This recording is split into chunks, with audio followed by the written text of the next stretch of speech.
Pedro, muito obrigada por estar connosco no Inspiring People. Obrigado. Começar por lhe perguntar, qual é o papel das emoções na medicina, na sua opinião, nos dias de hoje? Eu acho que as emoções podem ser a causa ou a consequência das patologias no geral. Isso quer dizer o quê? Quer dizer que nós podemos andar mal fisicamente e que esse mal fisicamente nos transforme em pessoas com emoções alteradas, ou podemos começar por ter alterações na parte emocional que acabam por cair sobre o físico. E cada vez mais creio que na medicina convencional, juntamente com alguns conhecimentos que as próprias medicinas complementares vão sempre falando e abordando, e que a própria psicologia em si cada vez fala mais e tem mais relevo, começamos a perceber que isto está tudo inteiramente interligado e não podemos separar tanto o físico do emocional e acharmos apenas que são as condições físicas que levam às psicológicas, mas sim também as psicológicas que podem levar às físicas e vice-versa. E as pessoas já estão sensibilizadas para estas duas vertentes da medicina, digamos assim, a convencional e a alternativa? Eu creio que sim, creio que cada vez há mais pessoas que estão a procurar, digamos assim, a procurar ajuda quando muitas vezes a medicina convencional já não consegue dar uma resposta efetiva. O que é que isto significa? Temos dois tipos de pacientes que eu noto que cada vez aparecem mais. Aparecem os curiosos, que muitas vezes são pessoas mais jovens que acabam por querer experimentar antes dos químicos, porque associam sempre a medicina convencional aos químicos. Antes dos químicos querem experimentar algo que não seja tão invasivo, também muitas vezes porque não têm propriamente doenças crónicas ou também não têm doenças agudas que sejam muito limitativas, começam normalmente por aí. E depois temos os pacientes crónicos, que são pacientes com médias de idade mais elevadas, que já estão um bocado fartos de tanta medicação, tanta falta de resposta, tanto saltitar de especialidade em especialidade, e acabam por dizer, pronto, ok, vamos lá experimentar, pode ser que alguma coisa funcione. E acaba por ser por aí que as pessoas vêm. Mas sim, no geral, há mais pessoas à procura. E o que é que elas procuram exatamente? Libertarem-se da dor o quanto antes? Procuram, enfim, que essa dor possa acalmar ao longo do tempo? O que é que elas querem exatamente quando procuram? Eu acho que tocou num ponto fundamental. Toda a gente que não quer ter a dor. Então todos vêm tentar aliviar essa dor, ou seja, uma redução do mal-estar, uma redução de uma certa toxicidade, muitas vezes provocada por fármacos. Os pacientes que vão chegando, os crónicos, normalmente são pacientes polimedicamentados, ou seja, têm montes de medicamentos que estão a tomar, têm montes de patologias associadas e depois estão a sofrer um pouco de uma certa intoxicação por todos esses medicamentos que lhes limita imenso a sua qualidade de vida. Limita-lhes a capacidade de socializar, a capacidade de dormir, a capacidade de ter energia ao acordar, a capacidade de trabalhar e começam a sentir que não estão a render, que estão um bocado estagnados.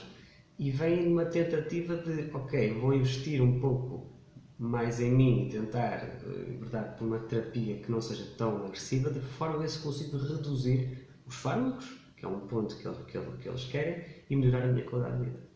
E tentamos fazer isso e conseguimos, uma grande parte das vezes, com algum sucesso, sempre, isto é um ponto importante, sempre com ligação normalmente aos médicos assistentes daqueles pacientes, os que estão abertos à ideia, porque não estão depois é mais difícil, mas normalmente sim, estamos sempre a manter aqui uma ligação que em prol do paciente, nunca dizer eu sim tenho a cura ou o tratamento-chave, mas podemos tentar ajudar, que é o princípio básico de quem trabalha na saúde, tentar ajudar.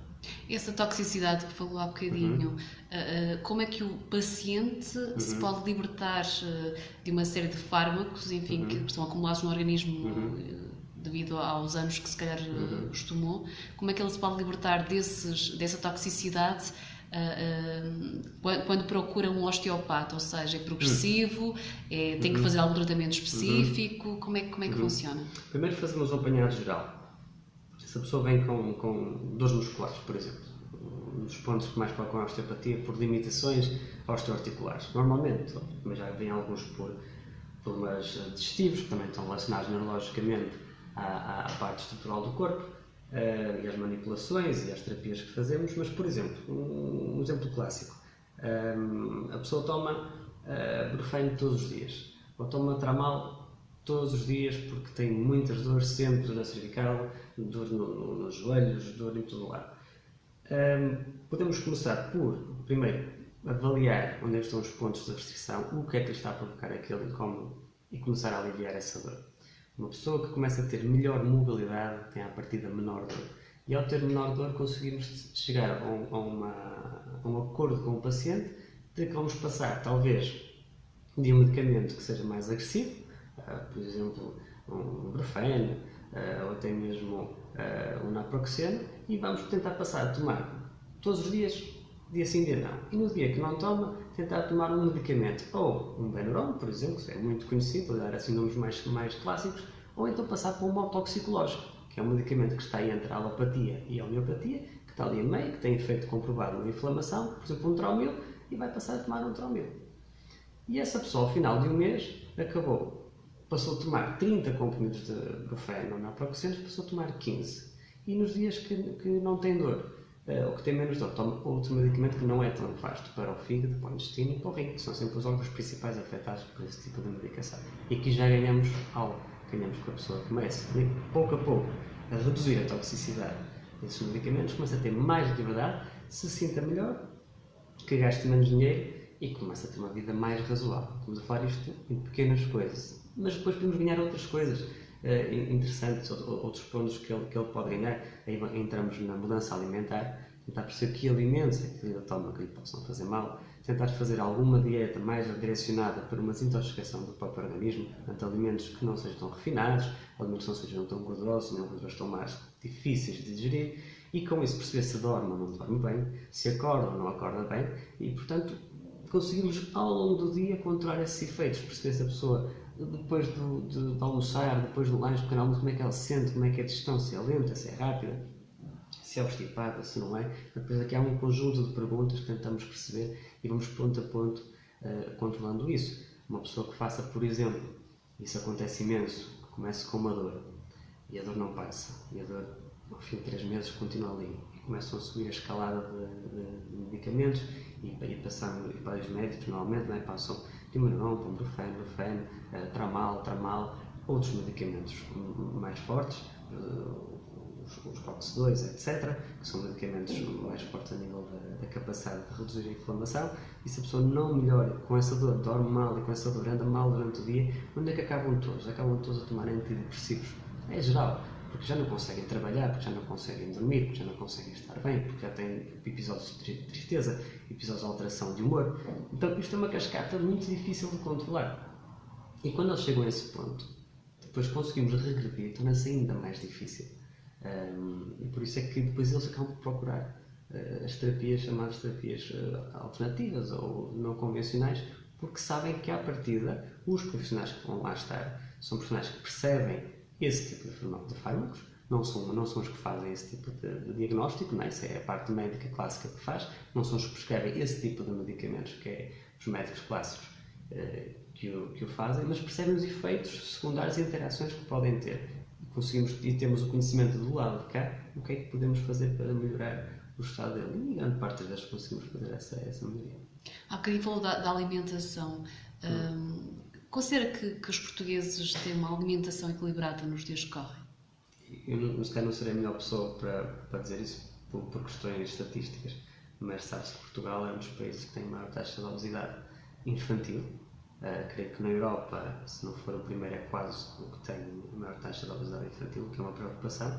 E eu, trabalhando na área da pediatria, estou sempre a tentar alertar os pais para isso, que é durante a fase de gestação, é durante a fase infantil e da adolescência que se criam os grandes hábitos alimentares das crianças e depois marca o futuro todo de uma geração.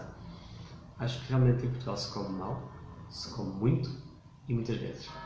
Nós temos muito hábito de comer muitas vezes, foi-nos introduzido através da televisão, através dos próprios centros de saúde, dos profissionais de saúde, que devíamos estar a comer de 3 em 3 horas, que devíamos estar a comer na roda dos alimentos, os leites e as farinhas e todas as quantidades astronómicas de alimentos que temos que comer, e todos eles processados. Começamos por ver isso logo nas creches, em que as crianças passam o dia todo a comer basicamente leite e farinha, comem papas de manhã, iogurtes à meia da manhã, massas ao meio-dia, cerelacs à tarde e vão para casa e vão tomar o leite. Portanto, normalmente as crianças comem em excesso e temos a cultura de que as crianças saudáveis são crianças gordinhas, com um percentil preferencialmente mais acima do que abaixo, o que é completamente errado. E isso depois desencadeia uma quantidade de cascatas, mais uma vez uso a palavra de inflamação, porque isto é quase como subir de graus. Entra-se num processo inflamatório, vai-se para outro, depois todas têm consequências. E acho que é aqui que a medicina convencional peca. É tratar sintomas e não ir à base e começar a trabalhar a base do problema. Normalmente a base de quase todos os problemas é a parte nutricional. É o que comemos, se é suficiente ou não e se é de qualidade. Quando diz qualidade, porque enfim a qualidade é um termo também muito relativo, está a dizer exatamente o quê? Um bom balanço entre o que comemos e aquilo que conseguimos gerir a nível nutricional. Ou seja, nós podemos comer, por exemplo, um pão que seja muito bom, mas ele por si só não vai alimentar, não tem os nutrientes necessários para alimentar uma pessoa o dia inteiro. Como por exemplo um leite, até pode ser biológico e orgânico, mas não tem essa biodisponibilidade toda e essa quantidade de nutrientes que nós precisamos. Quando eu falo de qualidade, falo em tentar ter uma alimentação variada, mas com qualidade, com leguminosas, com verduras, com frutos secos, com frutos vermelhos, com água.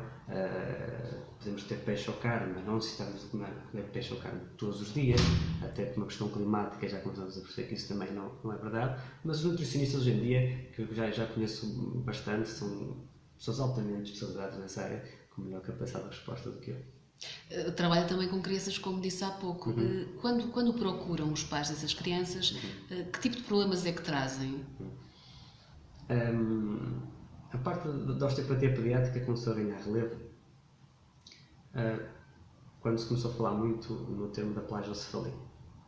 Plagiocefalia é alterações cranianas que as crianças têm, não é? Que ficam meio desfiguradas a nível do crânio, muitas vezes na parte frontal nem tanto, mas que ficam com a chamada cabecinha torta. E começaram a procurar cada vez mais, porque desde que se lançou a lei, e muito bem, de que para evitar a morte súbita, que as crianças não dormissem de lado ou de barriga para baixo, enquanto são bebés não têm capacidade de se defender, foi dada a informação que deveriam sempre ser deitadas de barriga para cima. Claro que lá está, o facto de se colocar nessa posição vai provocar um achatamento da cabeça e eles vão se posicionar em posições mais confortáveis, um lado não cresce e o outro cresce em demasia. E os pais começaram a procurar por aí.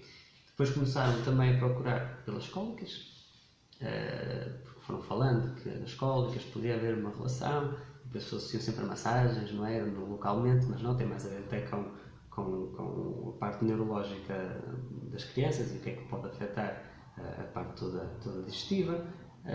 Depois começaram também já a vir por causa do refluxo, porque é algo muito comum pelos leites adaptados, muitas vezes as crianças têm um refluxo marcado. Depois, noto que cada vez mais há pediatras que encaminham quando são situações de crianças que não dormem. Crianças muito irritadiças, portanto as crianças não dormem, estão sempre irritadas, estão na mama e não mamam muito bem, tomam leite e ficam indispostos.